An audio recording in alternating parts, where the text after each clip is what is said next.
melalui tulisan dan masuk ke dalam golongan umatnya yang mendapatkan syafaat di hari akhir nanti. Amin amin ya rabbal alamin. Sebelumnya, gimana nih kabarnya teman-teman di Indonesia, di Mesir dan dimanapun? Sehat semuanya? Alhamdulillah. Oke, semoga kawan-kawan di tengah pandemi yang dibatasi kita, apalagi musim juga mulai beralih kan ya, mulai musim dingin di sini juga mulai beralih. Semoga kita semua diberi kesehatan selalu supaya bisa menjaga Al-Quran dan beribadah. Ane Rofiul Iza, insya Allah akan jadi moderator atau pembawa acara pada kajian online kali ini. Selanjutnya, mungkin bagi kawan-kawan yang bingung ya, ini tuh kajian online apa sih? Ini kajian online siapa yang ngadain? Terus kajian online ini tuh adanya kapan aja? Mau ikutan dong, biar dapat motivasi buat ngafal Al-Quran. Nah, Ane kasih tahu dulu sebelumnya. Kajian online ini adalah kajian online yang ke-10 dari rangkaian kajian online program ngafal Al-Quran online. Dan juga program pahala jariah, sedekah jariah.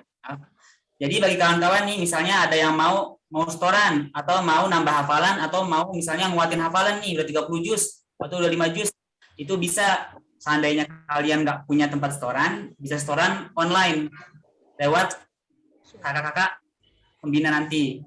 Bisa nanti ada program sebulan dan macam-macam lah programnya lah.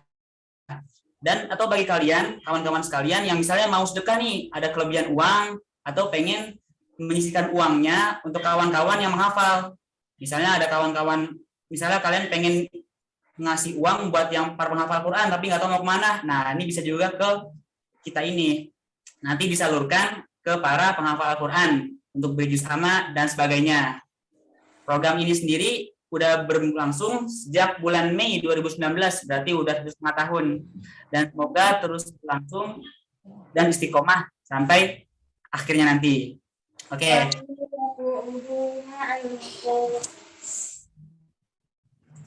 Oke, karena waktunya sudah semakin mepet ya. Dan untuk keberkahan acara bersama-sama, mari kita buka acara ini dengan baca Al-Fatihah bersama-sama. Kawan-kawan silakan dinyalain dulu nih mic-nya. Kita baca bareng-bareng Al-Fatihah ya. Semoga acara ini jadi berkah dan menjadi motivasi kita untuk lebih dekat kepada Allah. Yuk silakan dibuka mic-nya, kita baca Al-Fatihah bareng-bareng ya. Yuk. Bismillahirrahmanirrahim. اهدنا الصراط المستقيم صراط الذين أنعمت عليهم غير المغضوب عليهم ولا الضالين.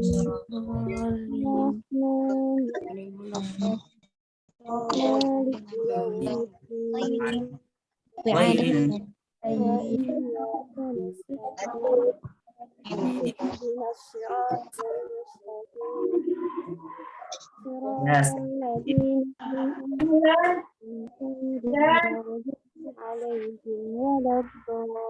Sebelum kita lanjut ke acara selanjutnya, kita kerjasamanya buat kawan-kawan sekalian untuk tetap on cam ya. Jadi kameranya dinyalakan, tapi mic-nya kan saja. Kecuali kalau nanti ada tanya jawab dengan pembicara atau dengan moderator, silakan dinyalakan. Oke.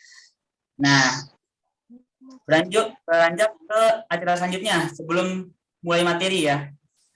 Mungkin kawan-kawan ada yang ini kan mungkin pernah dengar gitu, Ustadz Saiful Bashir, Muhammad Saiful Bashir, pernah dengar di mana gitu kan? Atau mungkin pernah baca-baca di artikel Saiful Bashir LC, yang mana nih? Atau mungkin ada yang belum tahu kan kawan-kawan? Izinkan Ane sedikit memperkenalkan beliau kepada kawan-kawan yang belum tahu. Nama lengkap beliau adalah Muhammad Saiful Bashir LC. Beliau lahir di Jakarta pada 10 Januari tahun 1996. Alamatnya sekarang ada di Tapos, Depok, Jawa Barat. Nah, habis itu mungkin kawan-kawan pengen tahu pendidikannya. Beliau ini merupakan alumni dari Madrasah Ibtidaiyah Pondok Tahfiz Yanbu'ul Quran di Kudus, Jawa Tengah, tahun 2004. Kemudian lanjut ke SDIT Al-Hikmah, Mampang, Jakarta Selatan 2007. Kemudian SMP IT dan SMA IT juga di DKM, Darul Quran Mulia. Lanjut ke S1 Syariah Lipia, Jakarta, lulus tahun 2019, dan kemudian mendapatkan sanad hafalan Al-Quran 30 juz riwayat Hafiz an Asim 2018 di Lipia dan 2020 di Madinah. Jadi Masya Allah ya Ustaz kita saat ini, itu beliau termasuk orang-orang yang menjaga Al-Quran. Semoga kita semua, Ani dan kawan-kawan bisa meniru beliau, bisa menempuh langkah-langkah beliau. Amin. Dan semoga kita termasuk ke dalam Ahlul Quran dan keluarga Allah. Lanjut ke riwayat kerjaannya. Beliau menjabat sebagai imam dan khotib Masjid Raya Sumatera Barat, Padang, tahun 2020 sampai 2021. Sebentar.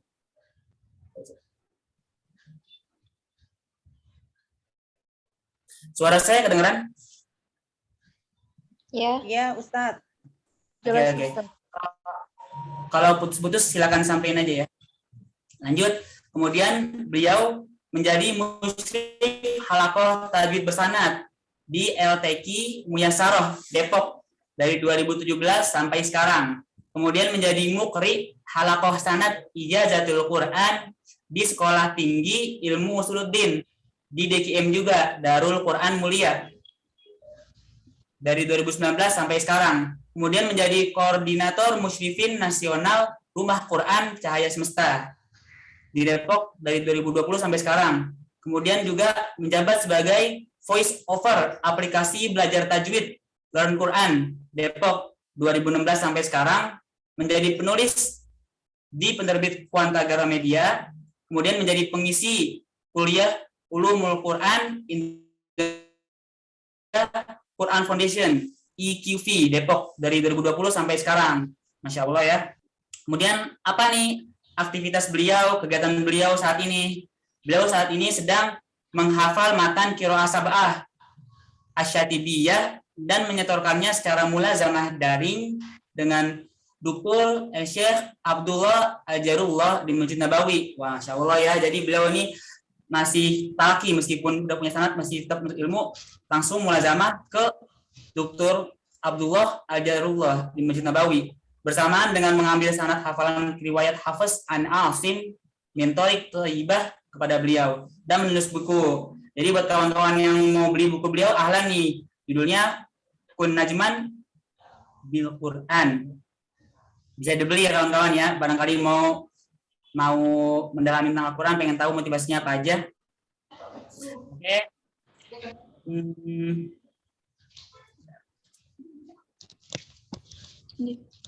Ustaz Saiful udah hadir kah?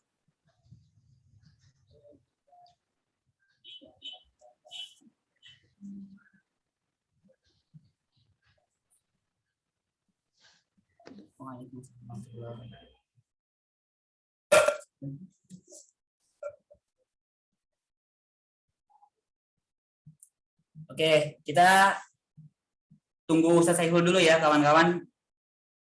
Insya Allah sebentar lagi beliau hadir.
Sambil menunggu beliau, buat kawan-kawan yang pengen nyiapin catatan, bisa dari sekarang nih, diambil dulu bukunya, diambil pulpennya, atau mungkin disiapin dulu wudhu atau mau 9 juga nggak apa-apa, biar nggak ngantuk kan udah malam. Siapin dari sekarang, jadi nanti kita bisa fokus bareng-bareng mendengar dari beliau, nasihat-nasihatnya. Atau yang mau ngerekam juga nggak apa-apa, biasanya misalnya males nulis atau nggak biasa nulis, direkam juga nggak apa-apa. Siapin dari sekarang.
Ahlan wa sahlan, Ustadz Saiful Bashir.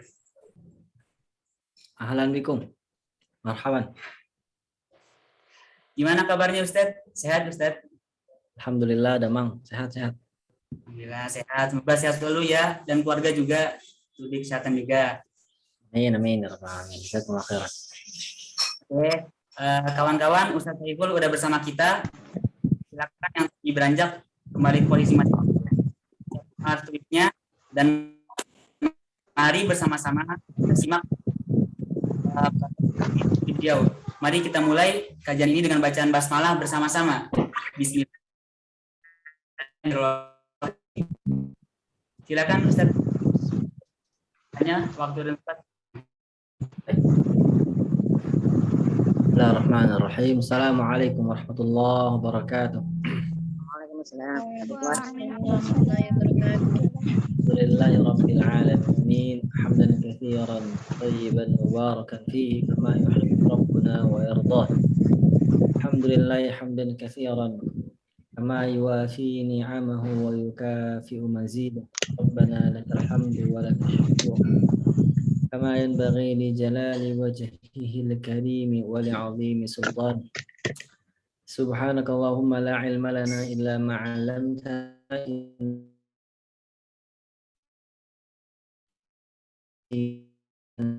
أنت كما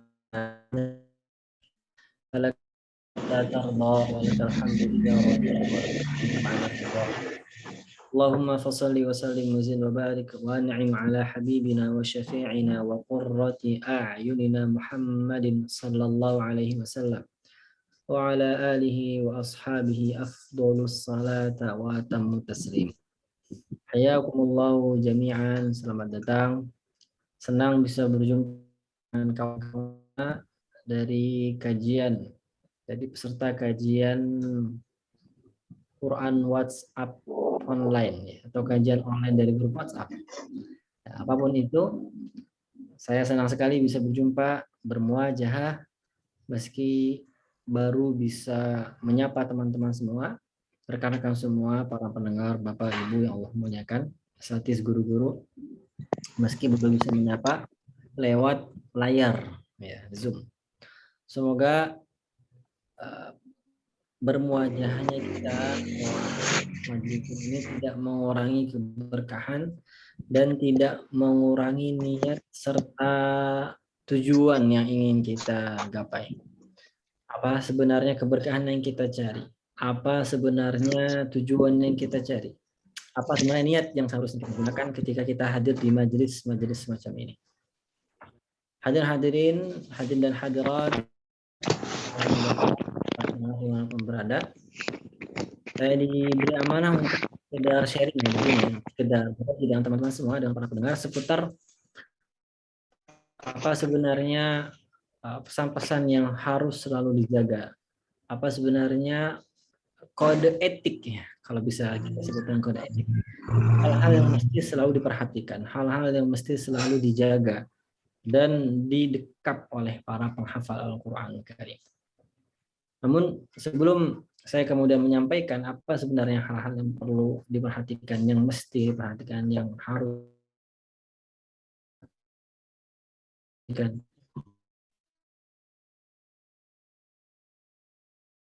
mesti diperhatikan oleh ahli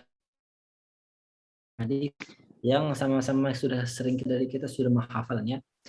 Satu hadis yang diriwayatkan oleh Imam Ahmad dalam musnadnya, bahwa Anas bin Malik radhiyallahu anhu meriwayatkan dari baginda besar Nabi Muhammad sallallahu alaihi wasallam, di mana Nabi Muhammad sallallahu alaihi wasallam bersabda, "Inna lillahi ahlina minan nas."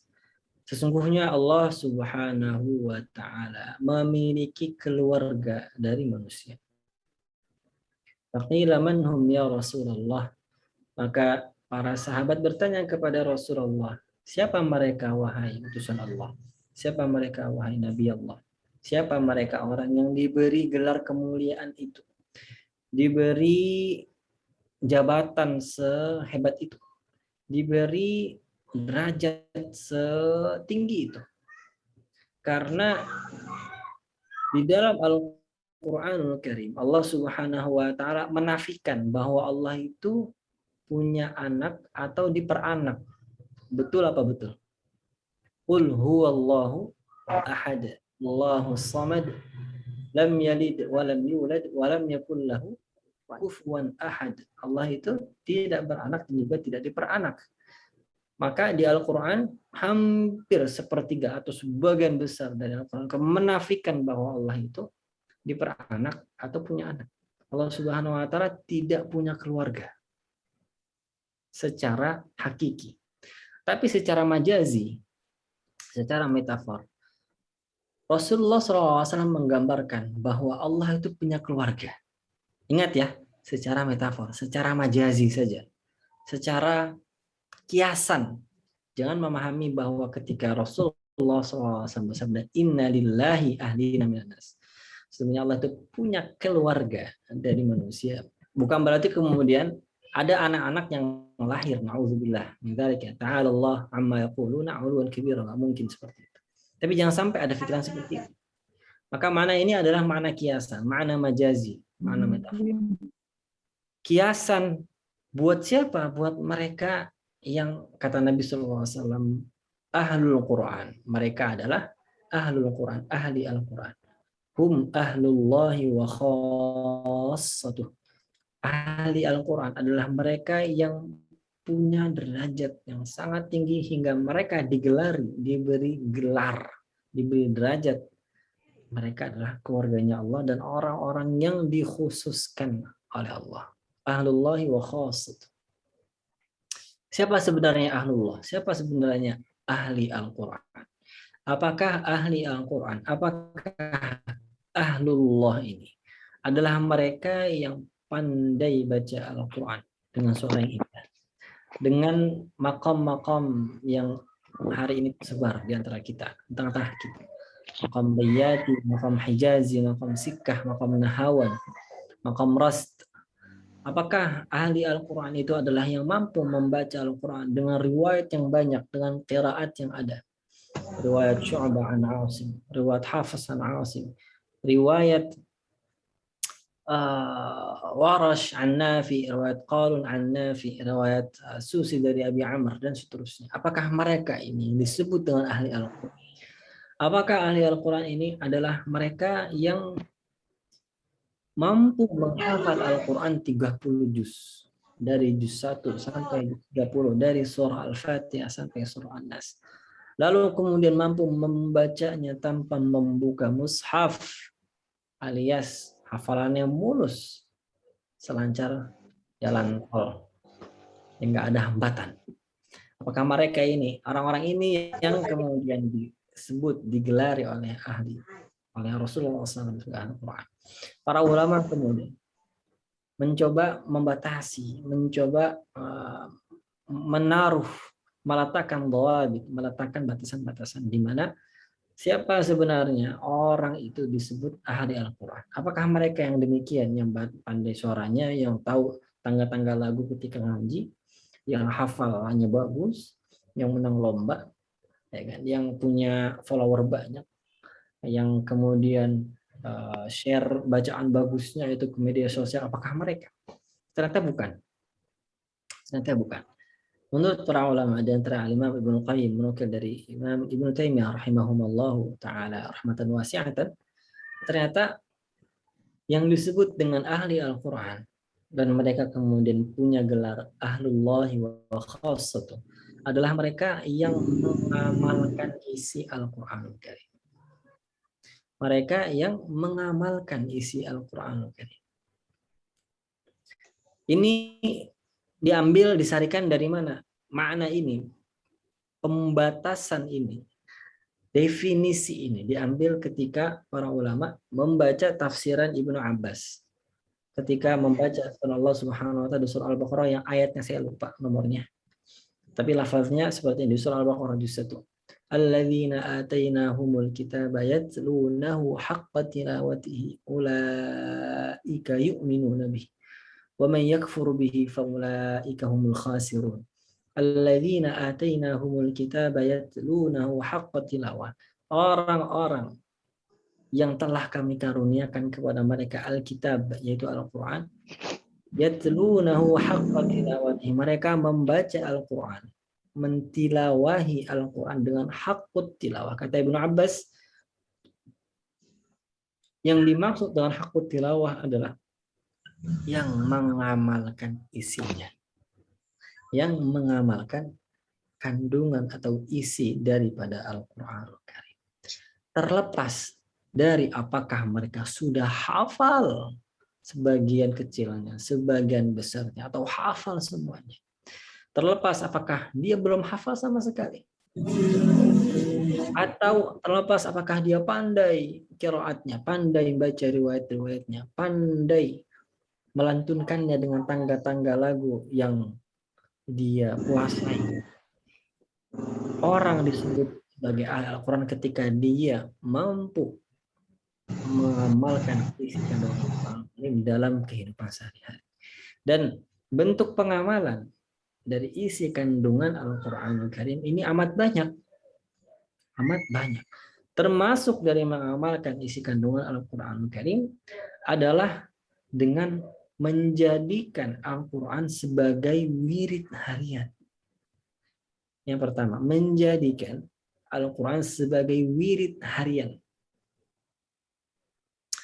Ada jumlah tertentu dari Al-Quranul Karim yang mesti dia baca setiap hari tanpa terputus, alias konsisten. Ini bentuk yang paling mendasar, paling basic dari pembuktian bahwa kita ini sudah beriman sepenuhnya dengan Al-Quranul Karim. Kalau kita ngaku dengan firman Allah, kita beriman dengan firman Allah yang mengatakan dzalikal kitabu la raiba fihi hudan lil muttaqin. Kita mengakui itu, kita mengimani itu. Tapi kemudian kita tidak punya wirid harian. Bisa setengah juz, entah 5 halaman atau bahkan 1 juz. Kita nggak punya wirid harian yang kita dawamkan. Maka keimanan kita ada yang kurang. Keimanan kita terhadap Al-Quran yang nggak ada keraguannya ini kurang. Bagaimana kita bisa mengaku bahwa diri kita beriman dengan sesuatu yang nggak ada keraguan, tapi kita sehari-hari tidak mendawamkan bacaannya? Nggak bisa. Tidak ada yang namanya keimanan yang sempurna seperti itu.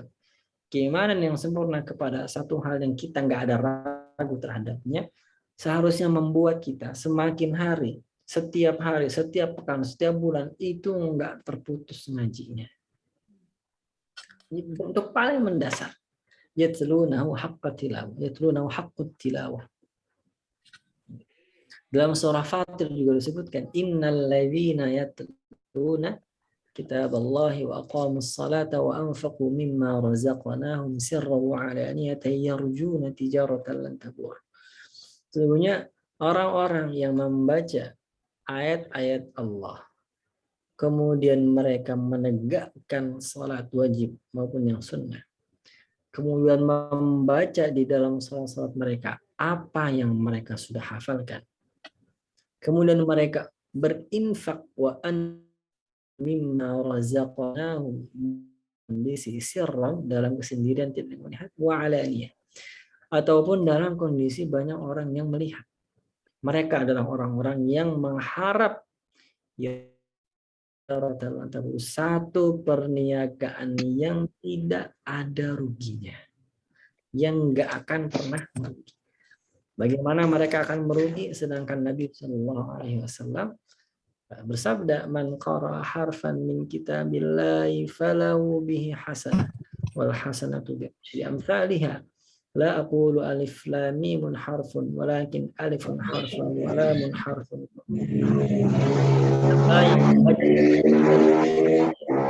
falahu bihi hasanah, maka Allah akan kasih dia satu ganjaran kebaikan, wal hasanatu bi asyri amsalihha, dan konsepsi ganjaran buat satu kebaikan dalam agama kita itu tidak dibalas dengan satu ganjaran, tapi dibalas dengan 10 ganjaran. Satu kebaikan tidak dibalas dengan satu ganjaran, tapi dibalas dengan 10. La aqulu alif lam mim harfun. Aku tidak pernah bilang, kata Nabi SAW dalam hadis riwayat Tirmidzi, la aqulu alif lam mim harfun. Aku nggak pernah bilang alif lam mim itu satu huruf. Tapi alif satu huruf, lam satu huruf, mim satu huruf. Maka ketika seseorang mendawamkan hari-harinya dengan bertilawah, dibaca setiap hari, setiap bulan dia khatam, setiap 20 hari dia khatam, atau bahkan setiap 10 hari dia khatam, atau yang lebih keren lagi, setiap pekan dia khatam, maka dia adalah orang yang benar-benar tidak akan merugi perniagaannya selama dia membersamai amalan wirid Al-Qur'annya dengan amalan sholat dan juga dengan amalan infak. Nah, ini kemudian batasan yang ataupun dhabit yang diletakkan oleh para ulama ketika mereka mendefinisikan siapa sebenarnya ahli Al-Qur'an, siapa sebenarnya ahlullah, siapa sebenarnya keluarganya Allah itu sopo, siapa? Apakah mereka yang pandai baca, pandai ngaji, tahu banyak tafsirnya? Itu semua nggak akan ada manfaatnya kalau kemudian dia tidak mendawamkan dirinya. Dia tidak mendawamkan dirinya dengan membaca harian. Kemudian dia pelajari tapi dia tidak amalkan, maka ini juga bukan bagian dari ahli Al-Quran. Bagian dari ahli Al-Quran adalah dia mempelajari kandungan isi dari Al-Quran, lalu kemudian dia amalkan dalam kehidupan meskipun cuma satu kali seumur hidupnya. Al-Imam salah satu ulama dari kalangan Syafi'iyah ditanya, apa rahasia keberkahan hidup seorang ulama? Apa rahasia keberkahan hidup seorang penuntut ilmu? Karena pengetahuan yang dia miliki itu begitu banyak. Ma'arif, informasi yang dia hafal, yang dia ajarkan, yang dia tulis, yang dia himpun itu begitu banyak. Lantas bagaimana keberkahan itu tetap dia bisa jaga, sedangkan kadangkala banyaknya informasi itu menyebabkan dia sibuk dengan ilmu dan meninggalkan amal. Sibuk dengan ilmu, lalu kemudian meninggalkan amal. Dijawab oleh ulama ini, oleh imam ini, dia menjawab, Islam telah memberikan kepada kita pintu kebaikan yang amat banyak.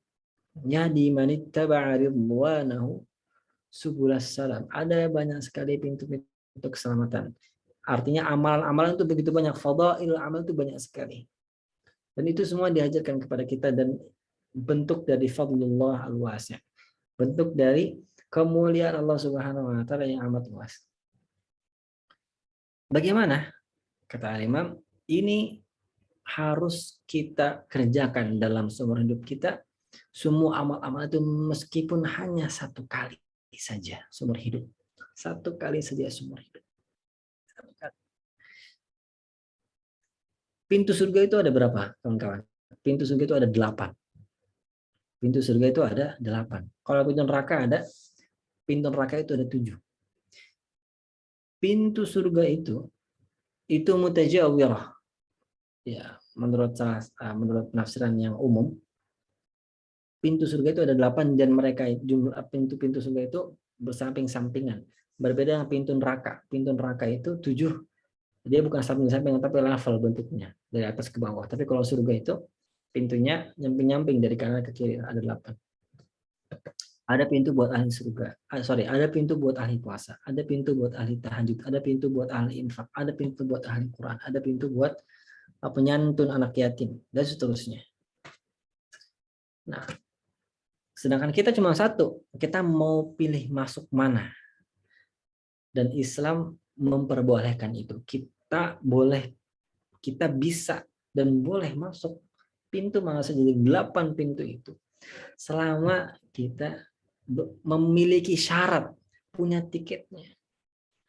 Nah, buat wanita, buat perempuan, syaratnya mudah saja. Sholat 5 waktu, puasa, kemudian menaati suaminya, maka dia akan masuk surga. 8 pintu mana aja dia silahkan pilih. Buat laki-laki, gimana? Maka dia mesti melakukan satu amalan dari setiap amal-amal fadail, amal yang sudah kita tahu sejak dulu. Sholat duha, sholat tahajud, berinfak, berwakaf, membantu orang yang kesusahan, dan seterusnya kita lakukan. Puasa Daud, puasa Senin Kamis, puasa 3 hari, puasa Arafah, puasa Asyura, dan seterusnya. Kita amalkan sekali saja, maka kita dicatat sebagai orang yang telah melakukan semua kebaikan itu. Maka itu kunci keberkahan para penuntut ilmu dan kunci keberkahan para ulama ketika pengetahuan mereka tentang al-amal al-fadilah, amal-amal yang mulia itu begitu banyak.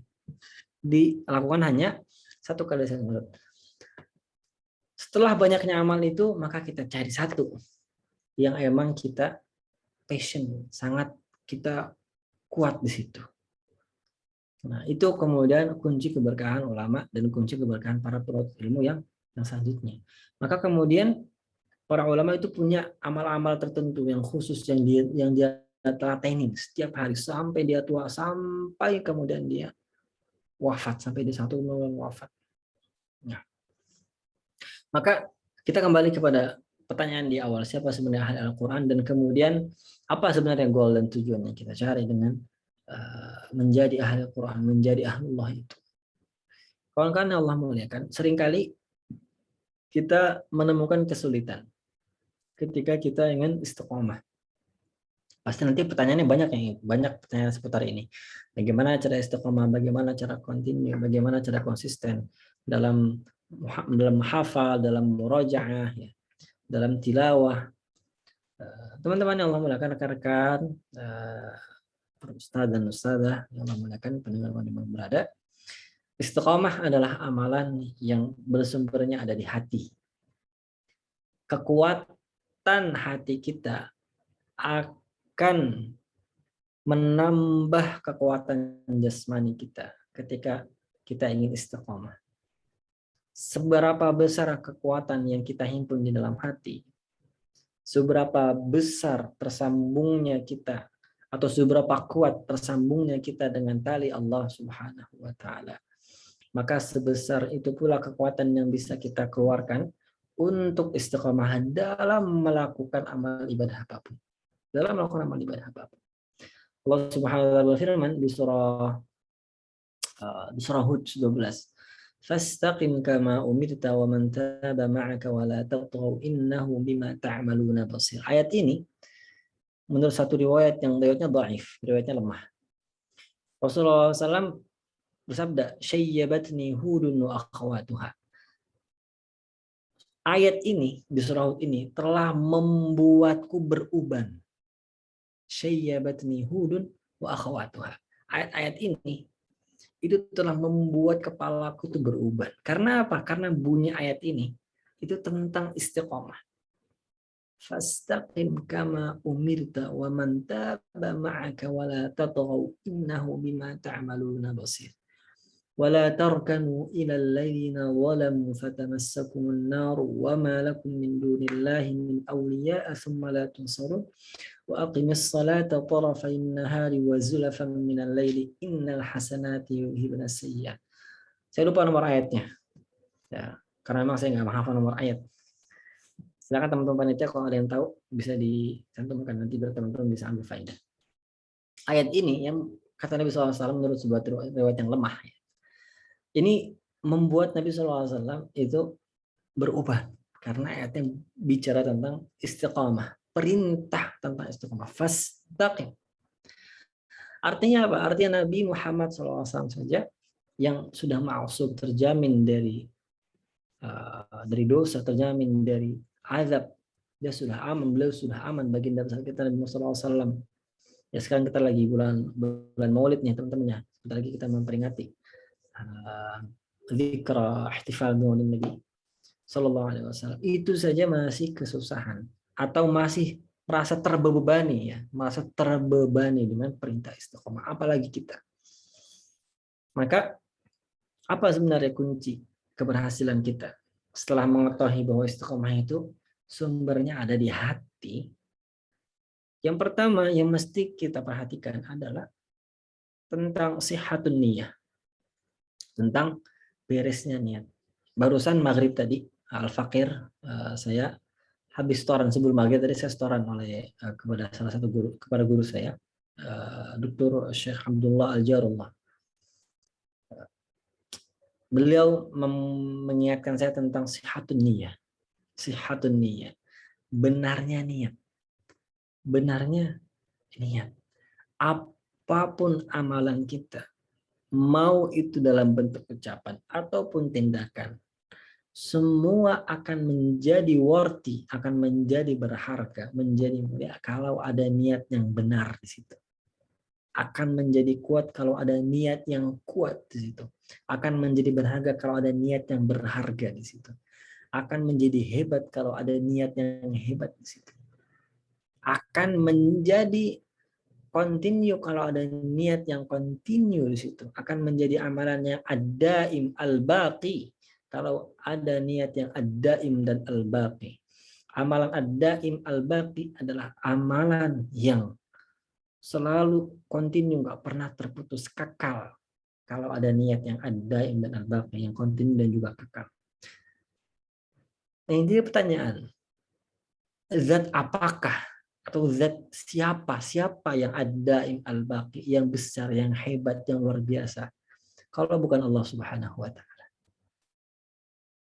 Betul. Maka sihatun niat, benarnya niat, hebatnya niat, agungnya niat, panjangnya niat, long lastingnya niat, ad-daim al-baqinya niat, itu hanya akan kita dapatkan ketika kita sandarkan kepada Allah Subhanahu wa taala. Jangan-jangan kita istiqomah selama ini, kita tidak bisa istiqomah selama ini karena kita menyandarkan sesuatu. Kita menyandarkan niat kita itu bukan kepada zat yang maha agung, maha besar, maha hebat, maha benar, maha adil, maha long lasting. Wal awwal wal akhir wal zahir wal batin. Dan jangan kita menyandarkan murojaah kita hari itu bukan karena Allah Subhanahu wa taala, tapi karena perintilan-perintilan yang lain. Bahkan kita menghilangkan sama sekali esensi ikhlas. Na'udzubillah min dzalik. Maka guru kami tadi sore mengingatkan kebiasaan sebagian para salafus salih, kebiasaan sebagian salafus salih, para ulama. mereka itu duduk di masjid, ya, di majelisnya, kemudian mereka duduk terdiam. Murid-muridnya bertanya, ya Syekhana, ya Imam, ma laka la tuhadditsna? Wahai Imam, kenapa engkau tidak mengajarkan kami hadis? Mengapa engkau tidak mengajarkan kami ta'lim? Kata Imam ini, lam ta'tini niyah. Belum muncul niat yang benar di hati saya. Maka saya menahan lidah saya, menahan mulut saya untuk mengajar. Belum ada niat yang benar. Nanti kemudian Imam ini pergi. Ya Imam, kenapa kamu malah pergi?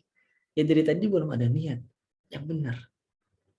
Maka kemudian saya tinggalkan saja agar kemudian barangkali niat itu nanti akan muncul yang benar. Nah, ini bukan berarti kemudian orang yang sudah punya informasi, sudah punya ilmu, kemudian pelit, nggak mau berbagi karena niatnya benar. Bukan seperti itu maksudnya. Yang jadi poin yang saya sampaikan adalah betapa para ulama itu mengajarkan kepada kita tentang kehati-hatian dalam berniat. Kita punya proyek, kita punya amal, kita punya tujuan, lakukan. Jangan nunggu niat kita benar dulu. Lakukan. I'malu fakullun muyassarun lima khuliqa lahu. I'mal fakullun muyassarun lima khuliqa. Beramallah karena sesungguhnya nanti kita akan didekatkan, kita akan dimudahkan kepada tabiat kita, kepada tabiat kita. Kalau tabiat kita itu adalah tabiat orang-orang baik, maka kita akan dimudahkan untuk bergabung bersama kafilah orang-orang yang baik. Nah, jadi ini yang pertama, kawan-kawan semua yang Allah muliakan. Jadi lagi-lagi tentang niat, lagi-lagi masalah niat. Mari sama-sama kita koreksi niat kita.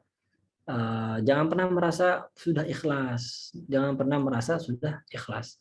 Mata syahidu fi ikhlasihimul ikhlas, ihtaja ikhlasuhum ilal ikhlas.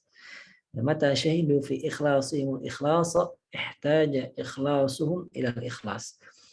Manakala seseorang bersaksi dalam keikhlasan mereka bahwa dia sudah ikhlas, maka ikhlasnya itu butuh ikhlas.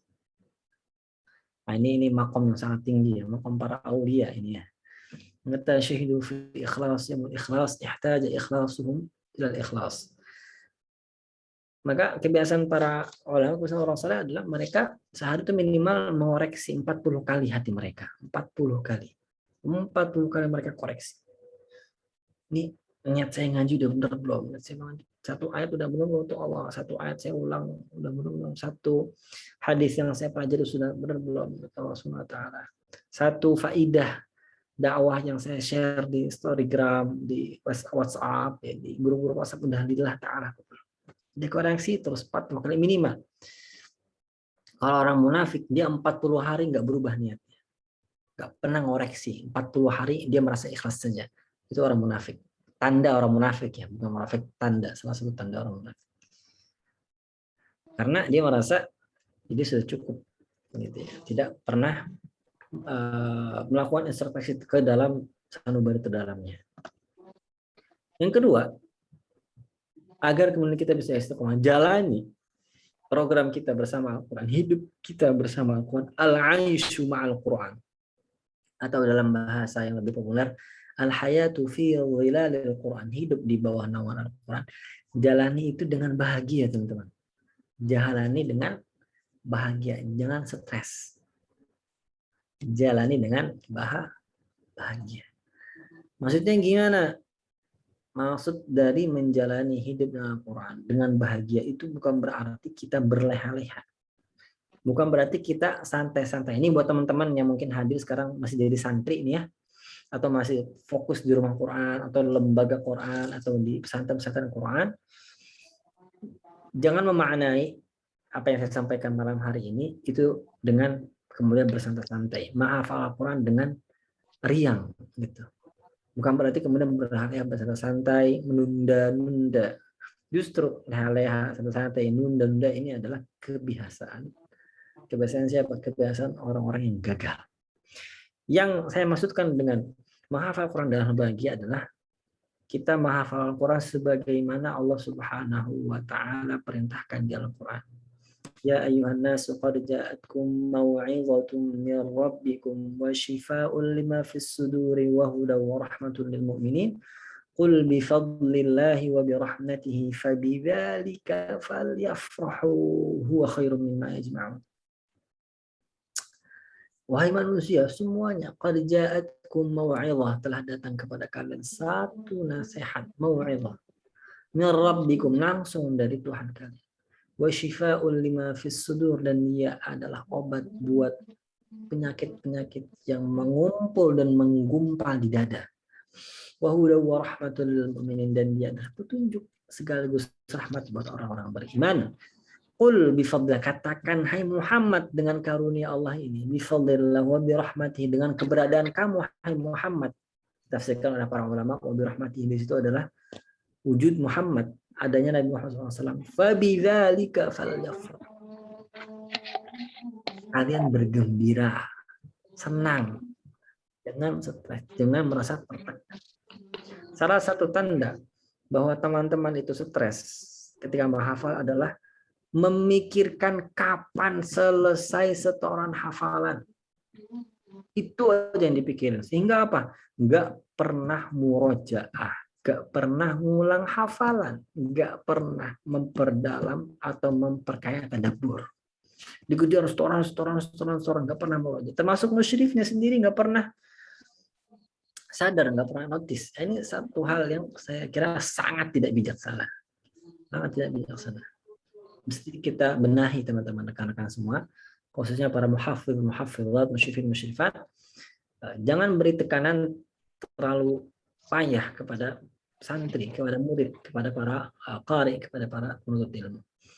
Buatlah target yang realistis. 4 tahun selesai 30 juz, 2 tahun 30 juz, realistis enggak realistis? 2 tahun, 4 tahun realistis, sangat realistis. Tapi kemudian jangan dibuat itu sebagai satu-satunya target. Tidak, target kita justru masih amat panjang. Maka sebagaimana kata orang-orang bijak, motivator-motivator, hidup jangan dibuat stres karena hidup itu lama, gitu ya.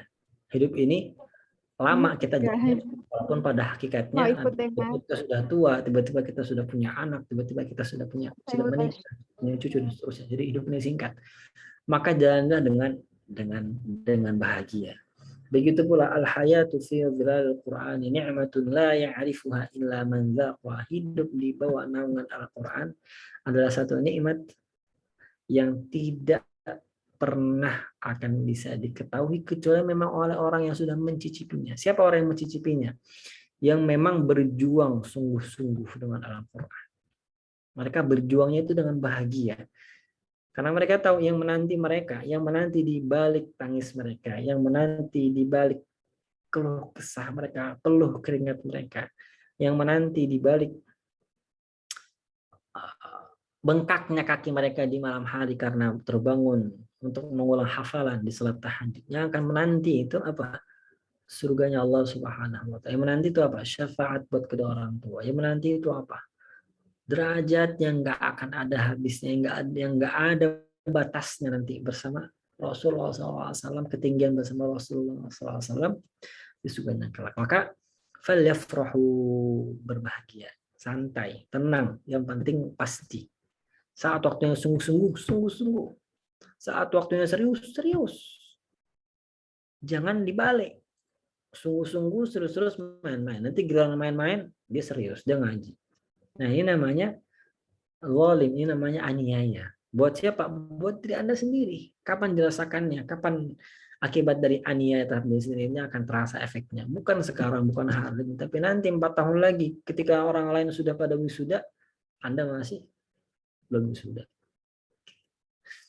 Gitu. Jadi ini buat pesan ini saya khusus saya arahkan buat memang teman-teman yang lagi program tahfidz. Memang program tahfidz. Pesan yang berikutnya yang ingin saya sampaikan setelah kemudian niat, kemudian kita falyafrahu, kita menghafal Quran dengan riang gitu ya, dengan gembira, tapi jangan leha-leha, jangan santai. Pesan berikutnya adalah ambillah Al-Quran itu sejumput demi sejumput, pelan-pelan, bertahap, jangan buru-buru, salah satu kelemahan kita, para penghafal Al-Quran yang sudah wisuda, yang sudah khatam Al-Quran, ketika diminta coba baca apa yang sudah Anda setorkan, itu tidak bisa baca. Karena apa? Karena ketika mereka menghafal secara terburu-buru, atau mereka sudah menghafal pelan-pelan, tapi ternyata yang mereka hafalkan adalah ayat yang 180 derajat berbeda dengan apa yang ada di mushaf. Maksudnya gimana? Maksudnya dia menganggap bahwa juz 1 itu dia sudah hafalkan benar-benar, dia lancar. Musyafirnya nggak pernah nyalahin, muhafiznya nggak pernah nyalahin. Tapi ternyata ada ayat-ayat yang dia hafalkannya itu salah. Contohnya apa? Ya. Contohnya misalnya sibghatallah, dia baca dengan sin di juz 1, akhir halaman terakhir di juz 1. Sibghatallah, dia baca dengan sin bukan dengan sa. Sibghatallah wa man ahsanu minallahi sibghah. Padahal yang benar adalah sad. Sibghatallahi wa man ahsanu minallahi sibghah, dengan sad. Dan juga contoh-contoh yang lain di banyak juz. Pelan-pelan, sejumput demi sejumput, pelan-pelan. Gimana kita bisa pastikan yang kita baca itu benar? Maka ini pesan yang keempat. Ambillah Al-Quran itu memang dari orang yang otoritatif, yang punya keahlian di situ.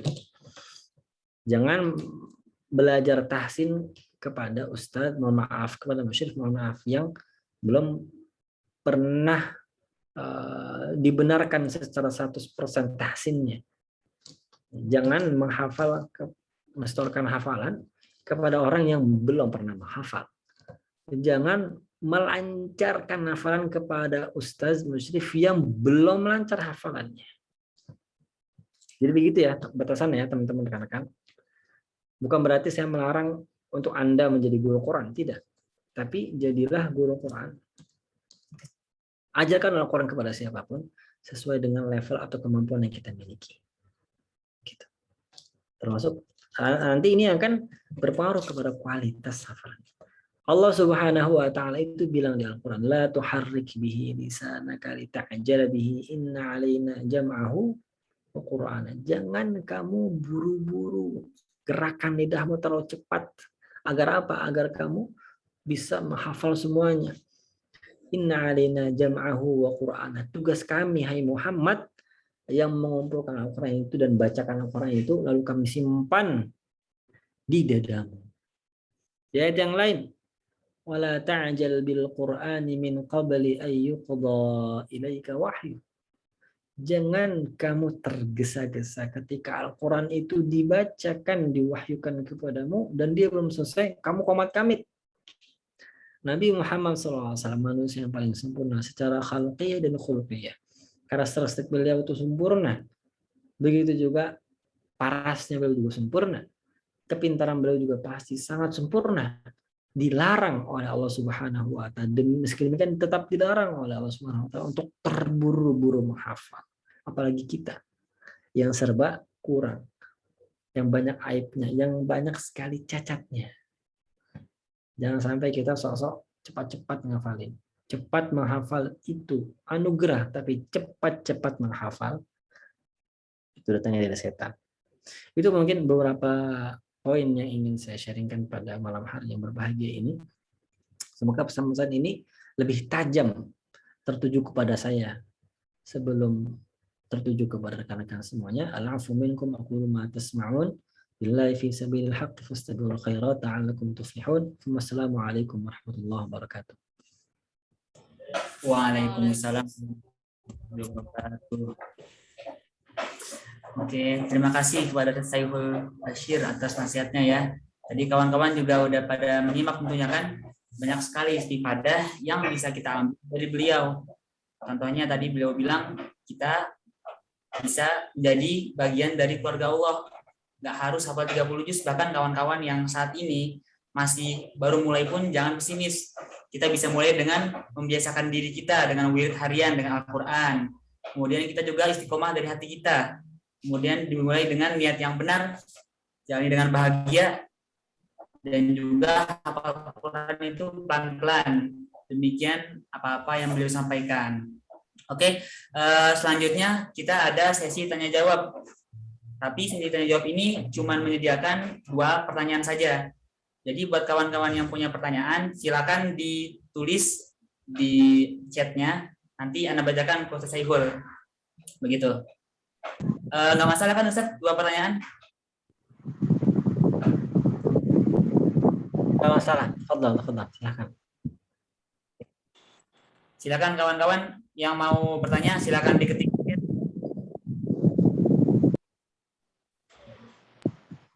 Oke. Pertanyaan pertama ya, dari Ustazah Khadijah. Assalamualaikum, Afwan, izin bertanya Ustadz. Saya ingin bisa hafal 30 juz Ustadz, tapi selalu kebayang-bayang, ketakutan, bagaimana jika hafalan itu hilang atau tidak bisa mengamalkan. Yang mana saya pernah dengar itu termasuk dosa besar. Jadi ketika ingin lanjut fokus menghafal juz selanjutnya, saya takut hafalan sebelumnya nggak kepegang. Walhasil jadi nggak nambah-nambah. Bagaimana sebaiknya menurut Ustadz? Oke, ini pertanyaan pertama. Ustadz Saiful, lebih baik langsung 2 pertanyaan atau ditampung dulu? Saya tanya jawab aja. Langsung jawab saja. Silakan Ustadz, tafadhol. Baik. Nah, jazakumullah khairan Ustaz moderator. Ketakutan tidak bisa melancarkan 30 juz membuat kita mundur niat untuk hafal 30 juz. Ini saya kira merupakan langkah yang salah. Untuk apa kita kemudian dilahirkan sama orang tua kita kalau orang tua kita khawatir nggak bisa menghidupi kita? Selalu ada Allah. Selalu ada Allah Subhanahu wa Ta'ala. Selalu ada yang disebut dengan doa. Doa itu kita meminta dari bawah ke atas. Ya, kita meminta kepada Allah Subhanahu wa Ta'ala agar dimudahkan. Nah, kekhawatiran ketika ingin punya cita-cita 30 juz, tidak bisa melancarkannya, akan berdosa.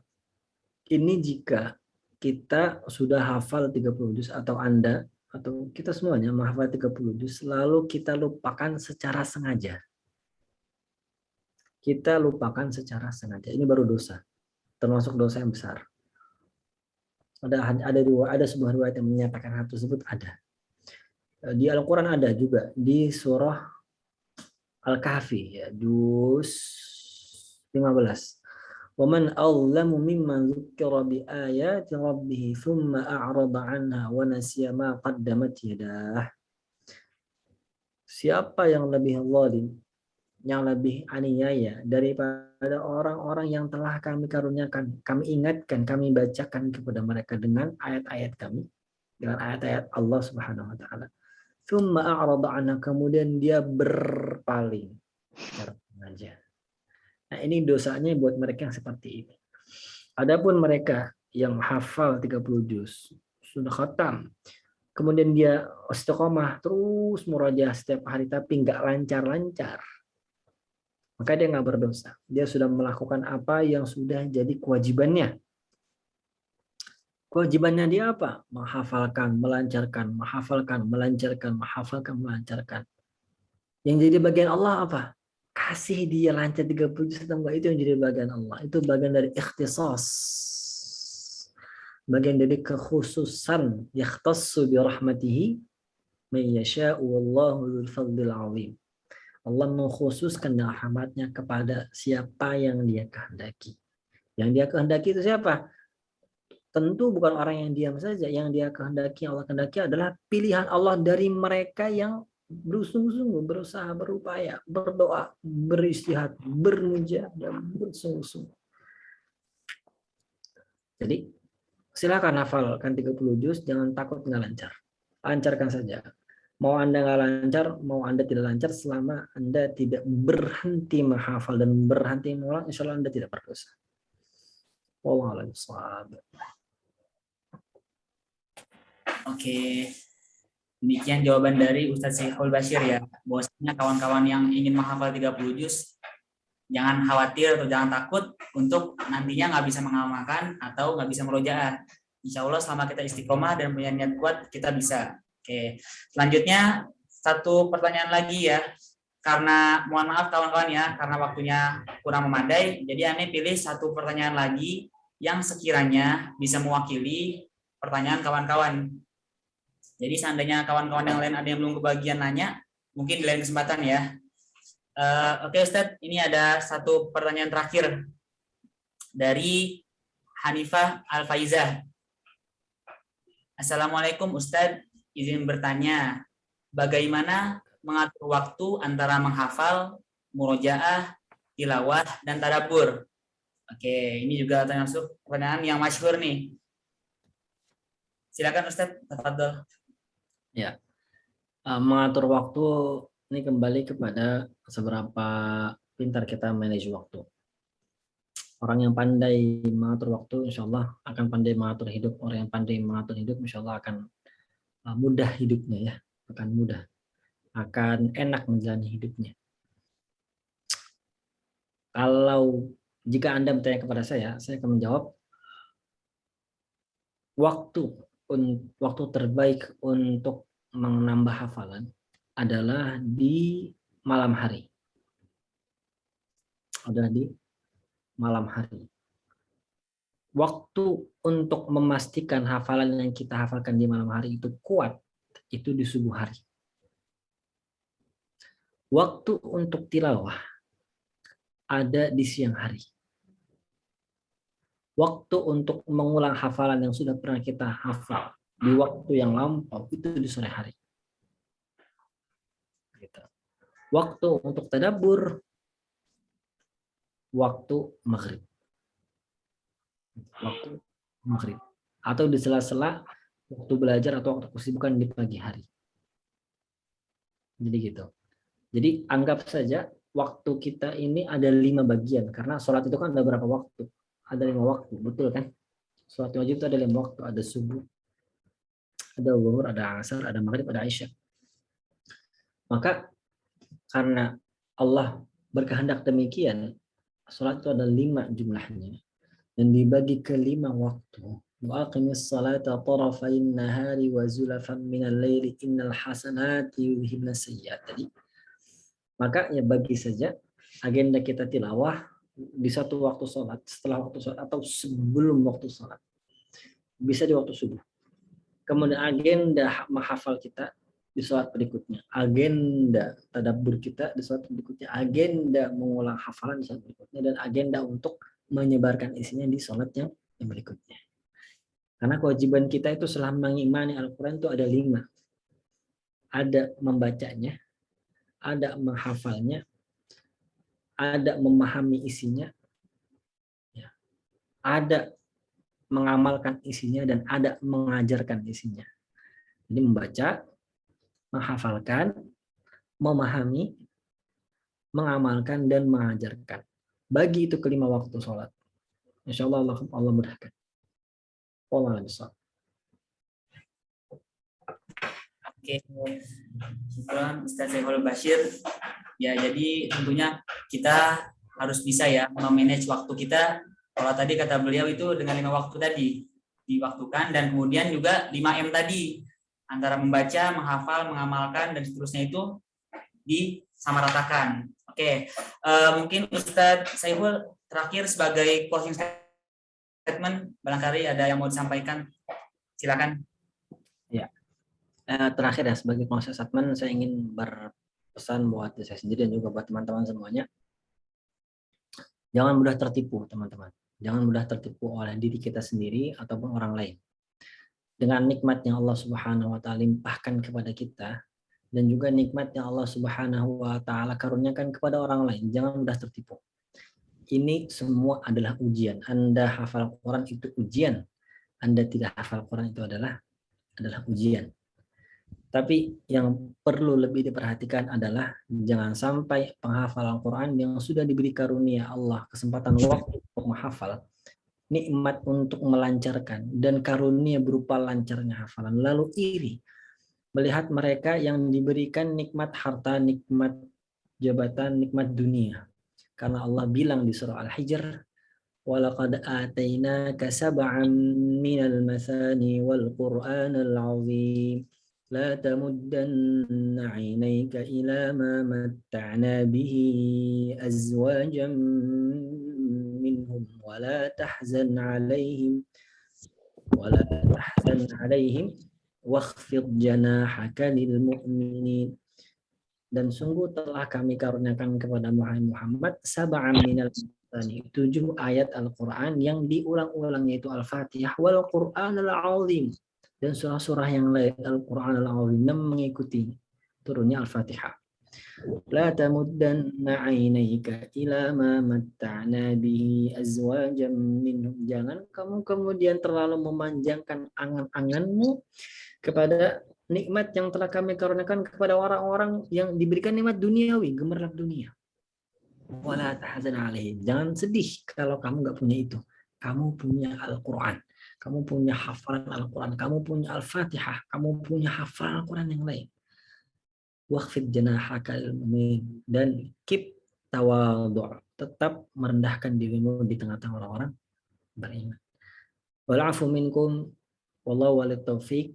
Kurang lebihnya saya mohon maaf, yang benar datang dari Allah, yang salah murni dari saya. Ambil yang benar, khudhu ma'asofa wada'u ma'akadar. Ambil yang jenis-jenisnya saya dari saya, tinggalkan yang kadar dari saya yang kotor. Semoga Allah SWT pertemukan kita dengan waktu dan kesempatan dengan keberkahan lebih banyak, dengan manfaat juga yang lebih banyak. Wassalamualaikum warahmatullahi wabarakatuh.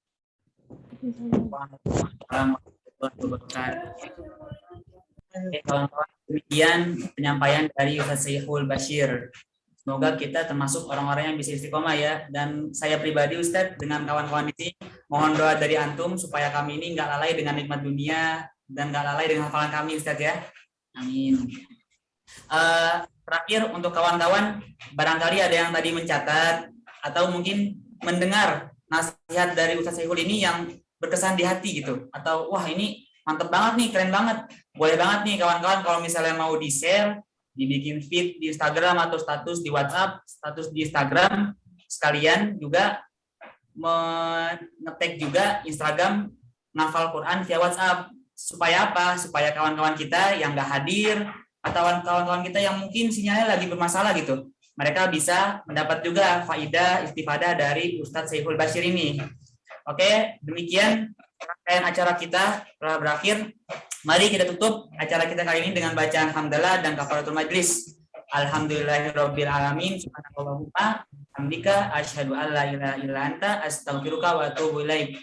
Saya Rofiul Iza sebagai moderator pamit undur diri. Terima kasih kepada Syekhul Ustaz ya atas waktunya. Semoga jadi berkah bagi antum dan keluarga antum sekalian dan kawan-kawan sekalian. Assalamualaikum warahmatullahi wabarakatuh. Waalaikumsalam warahmatullahi wabarakatuh.